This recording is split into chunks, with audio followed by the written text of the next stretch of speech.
I woke up to the sound of glass shattering. It was 4 a.m. My heart was beating fast as I hurried out of my room. "I hate you! I don't want you in my life, you jerk!" I froze. That was my mom's voice, but she didn't normally sound like that. My parents often fought, but this time it was different, and it scared me. "Goodbye, George!" she shouted, and I heard the front door slam. Wait, did she actually leave? I ran downstairs as fast as I could. "Mommy, please don't leave!" I screamed as I opened the door. She was already in the cab. I was sure she'd wait for me, but she didn't. Our eyes met as she gazed at me through the window, and in just a few seconds, she was gone. Watching the cab leave seemed like a dream. Everything was moving in slow motion, and my vision started to go dark. Suddenly, I felt my dad's arms holding me as I fell down onto my knees. He was shaking uncontrollably. We held each other tightly until the sun came up. "Mila, are you awake? I'm asking a simple question. Why does a mother bear hide her children from their father?" My teacher was angry. There was silence.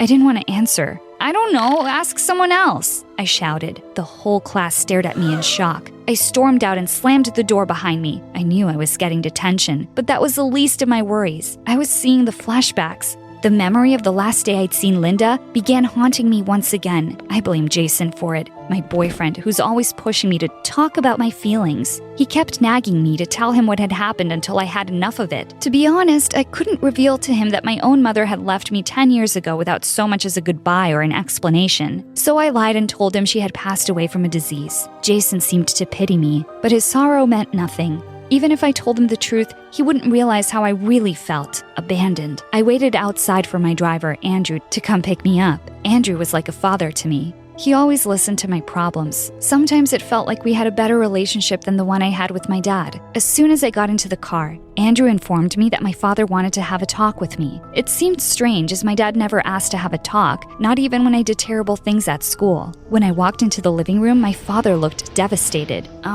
"Hey Dad, did the school call?" "I swear I can explain," I started nervously. But then my father covered his face and started to cry. Feeling really worried now, I asked him what was going on. His reply completely shook me. "Mila, it's Linda. She's back and she wants to take you away from me." Completely taken aback, I just stood speechless as Dad went on to explain that she had finally filed for divorce after 10 years and was demanding full custody of me. The world felt like it was spinning. My mother? That's impossible. Why now? I clenched my teeth. I hated her guts. I went over to my dad, and even though it felt a bit awkward, I hugged him and promised that there was no way I would ever abandon him to go live with her. "You're my only family, Dad. We'll get through this together." The date for the divorce trial arrived. My father and his lawyers had prepared me well on what to say. I wasn't really nervous about going to court, but the idea of seeing Linda after 10 years kept me on edge. What would she look like now? Would I be able to recognize her? I was going to keep hating her, of course, but a part of me was kind of excited to see her. When I went inside the courtroom and looked around, she wasn't there. I thought she'd show up at some point, but she didn't.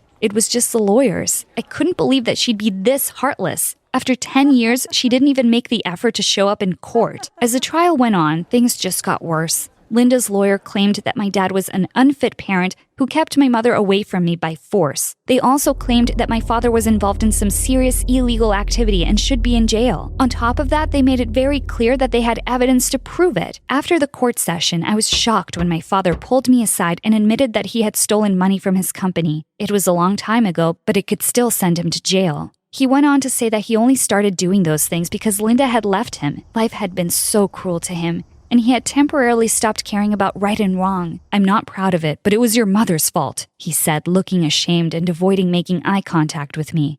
It's okay, Dad," I stuttered with tears in my eyes. "I can't judge you for what you had to go through. I will stay by your side and help however I can." My dad went silent for a while, but then he said, "There's actually something you could do." "There is?" He told me that Linda's lawyer had suggested that I spend the week with her, and if I agreed to it, I could help my dad find the evidence she had against him. I immediately agreed, even though it kind of scared me. Spending a week with the mother I hated sounded like a trip to hell, but I had to save my dad. As soon as we got home, I packed my bag and sent a message to Jason telling him I would be away for a few days. Linda sent a cab to pick me up, and apparently she had moved back to the city. When I arrived at her house, I was shocked to see that she was staying in a huge villa. My heart stopped for a second when I saw her waiting for me outside. I hated to admit it, but after 10 years, she still looked beautiful. She greeted me with tears in her eyes and said, "Welcome home, honey." She hugged me tightly for a very long time. All I could think was, if she missed me that much, she should have shown up a little sooner. Linda showed me around the house as she explained that we'd have a lot of time to argue about the past.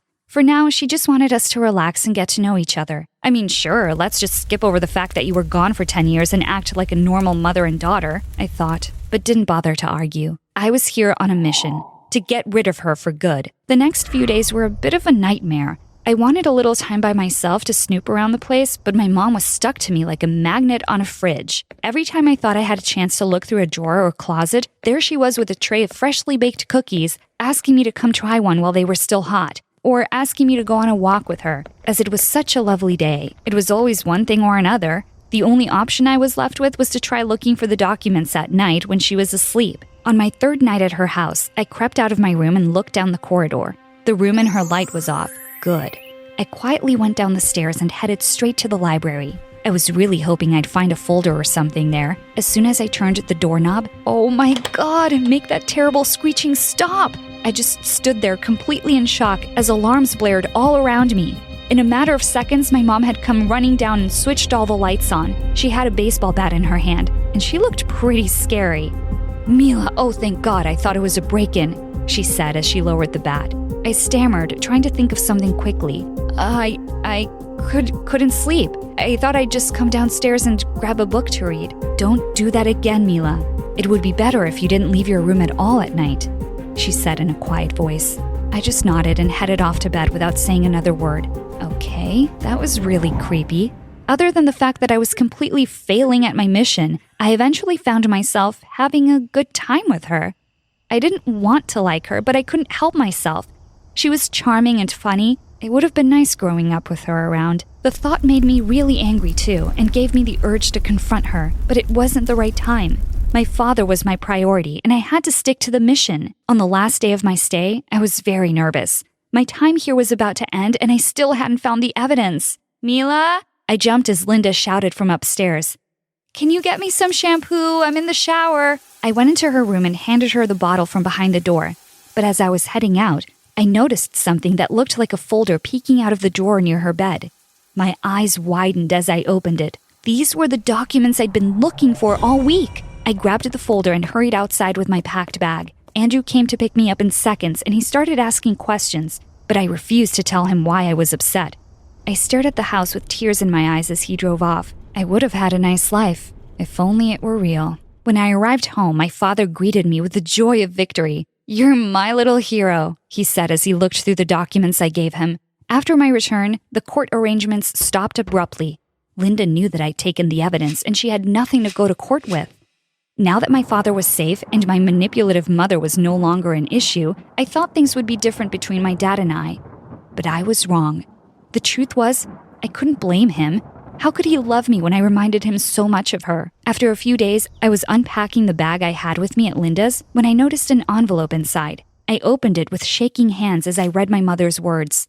"Dear Mila, in case we part ways before I get a chance to speak to you, I want you to give me one last chance. Go to your father's office. He has a secret drawer near his desk on the bottom left side.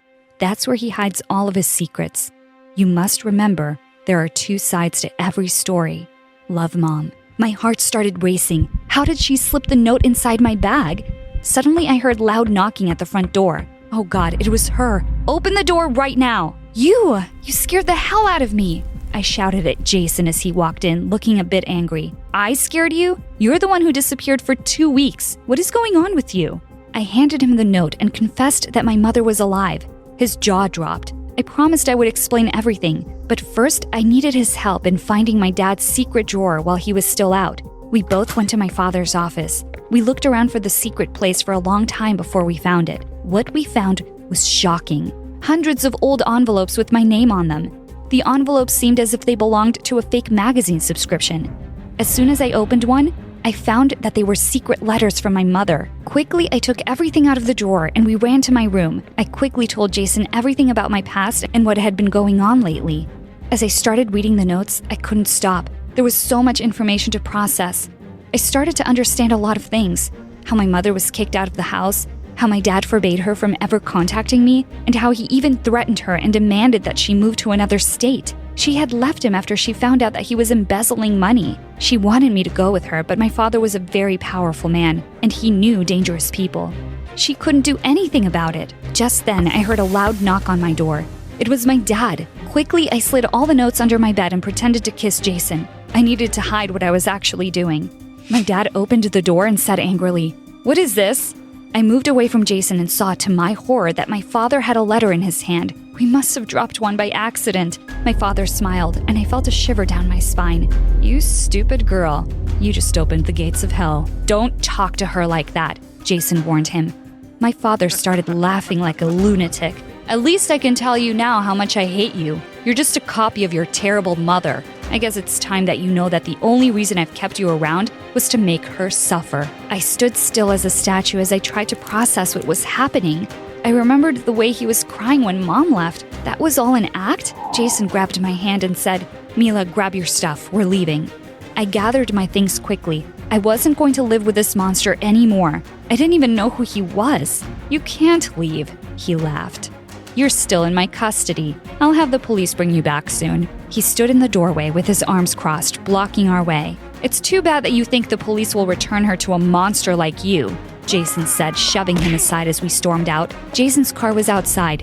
We got in fast and drove off. "This isn't over," my dad shouted. Shocked at what had just happened, I hugged Jason and told him I was sorry he had to witness all this drama and that I wished I'd told him the truth sooner. He wiped away my tears and said he was just glad he'd helped me get out of my evil father's clutches. Jason dropped me off at my mother's where she was waiting at the door, as if she were expecting me. I went inside quickly. My whole body was shaking. My life was a lie. For 10 years I despised my mother, while the real enemy was him.